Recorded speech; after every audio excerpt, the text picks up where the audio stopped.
Good morning, Fox Pack. Welcome back to the Fox Den. Welcome to another acid tree. So you guys saw in the last video on the CB550, I got the hillbilly sweatshirt on again. You guys saw the last video.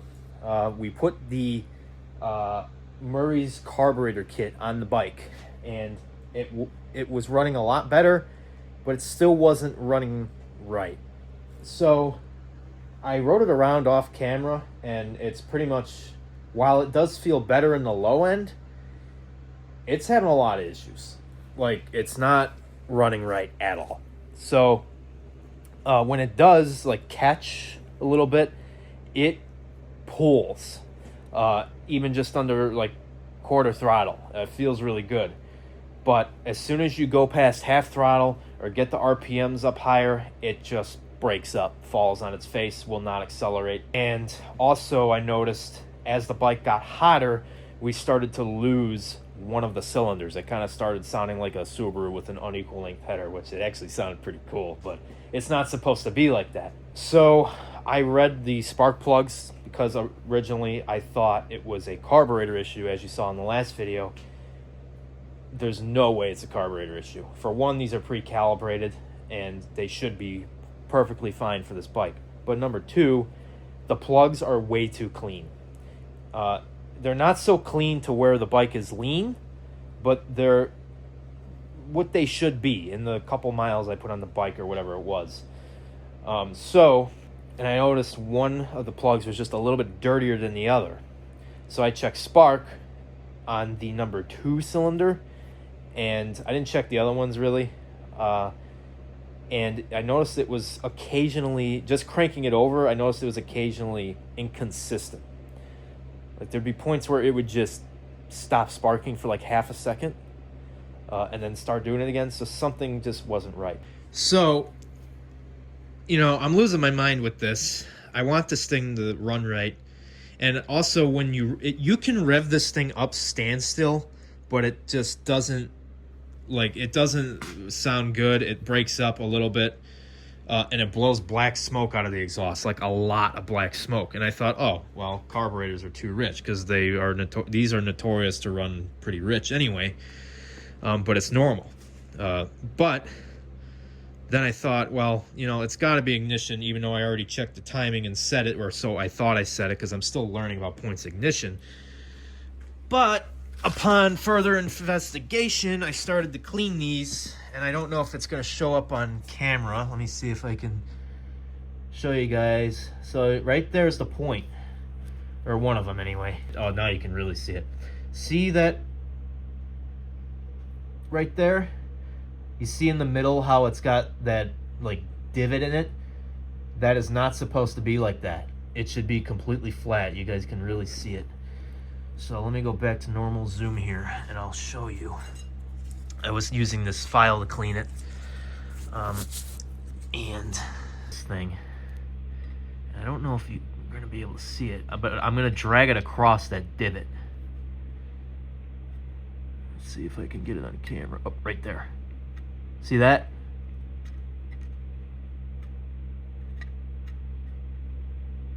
See how my file's like jumping in the hole or whatever? Boys, that point, she got blown up real good. That is not how it should be. This point is no good. It's completely wore out. Look at that thing. Oh, it's terrible. I don't think there's any point in even continuing with this.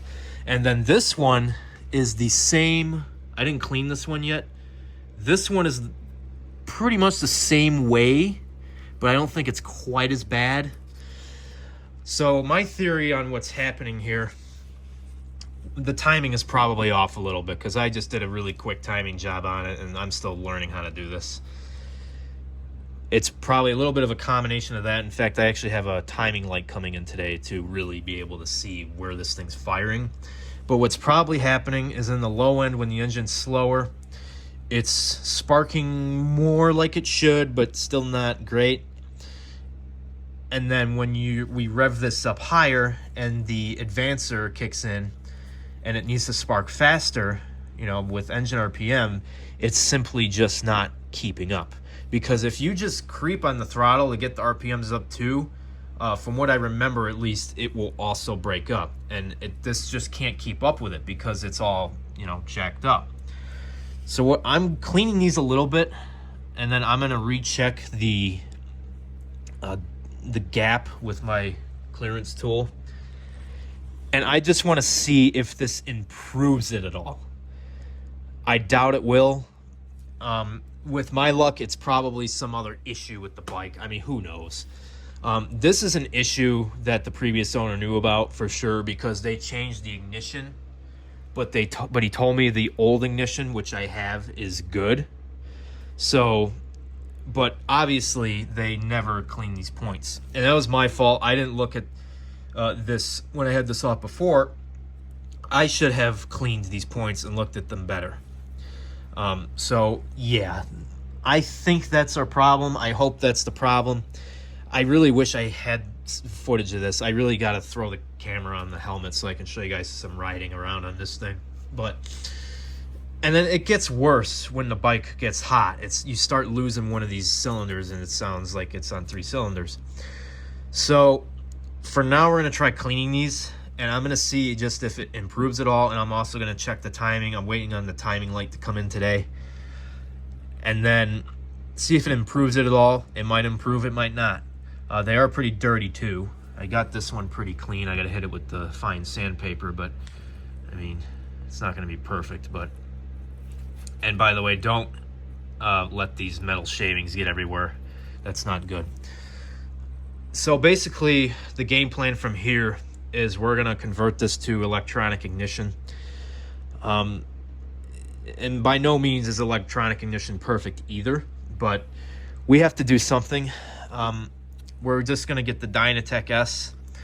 We're going to put that in here, and then we're going to replace these coils because they are original. You can see how nasty they are, with just another set of OEM equivalent coils,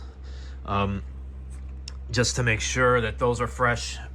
And my other option is to get the entire Dynatec kit with the high output coils, but the problem with that is, from what I've been reading, it's gonna drain the battery, because I guess the starting system on this is really not that strong, or the charging system. So we'll just do the OEM equivalent, and plus it's a little cheaper, and we're gonna replace all these wires because these are old. So yeah, I'm going to continue. I'll clean these as best I can. I mean, you guys can see how bad that is. I mean, it looks worse than it does on camera. I mean, you can, yeah, that's a real good shot of it. That's not going to work, folks. So I'm going to finish this one, hit it with sandpaper, and I'm just going to rev it up and just see if it improves it at all. It might not. I mean, this is so bad, it might not. But let me finish this, and I will show you guys. So one of the great things about filming with this iPhone is I have a light. So I was cleaning this point, and you can see this has the same problem where it has that divot. And I've been grinding on this thing for a few minutes now, and you can see, notice how the middle is like all charry and then the edges are more clean. That tells me even around that divot, that it's wore out. So, you know, it's like there's absolutely no way that is not the problem with this thing running. Not only are the points dirty, but they're wore out. It's just, you know, it's just my luck with everything. With my luck, I'll do all this and it'll run the same. Like, that's just what I'm fully expecting. It's just my luck with this kind of stuff. But I'm pretty confident that's the problem. And, you know, I'm going to continue here. We'll try to run it. I don't think it's going to improve, really, because the points are just so wore out. We'll check the clearance again because it's going to be thrown off from filing them. And then let's see if we get any improvement at all. But we're definitely going to convert to electronic ignition. I got the bike running on choke. Watch the spark.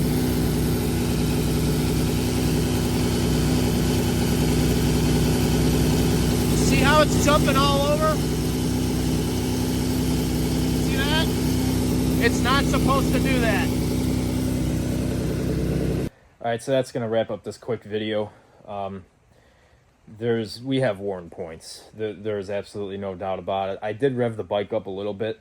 I can't drive it because it's raining, but I don't think there's even any point to drive it right now because I revved it up a little bit and it's still doing the same thing. I can tell it might be slightly improved, but it's really hard to say. I'll be able to tell more if I drive it. Maybe I'll drive it later. I think it's supposed to clear up just to see if it's any better. I didn't check the clearance of the points or anything after filing that, so I'm sure that got thrown off, which in turn kind of throws off the timing too. And I want to see if the timing is right, but those points need to be replaced. You saw the divots in them. So I'm going to order the electronic ignition and a new set of coils.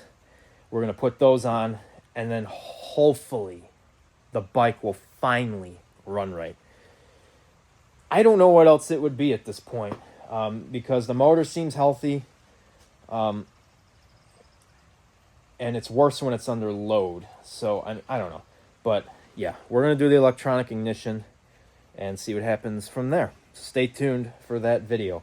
Don't forget to subscribe, join the Fox Pack today, hit the bell notification to be notified when we do something stupid. Follow our pages on Instagram at GrabberFox Off-Road and the Mustang account at GrabberFox50. You could follow us on TikTok at GrabberFox Off-Road. Make sure you drop a like on this video if you enjoyed it. It helps it get seen by more people. We'll really appreciate it. Remember, life's too short to stay stock and it's not illegal if you get caught. Stay foxy.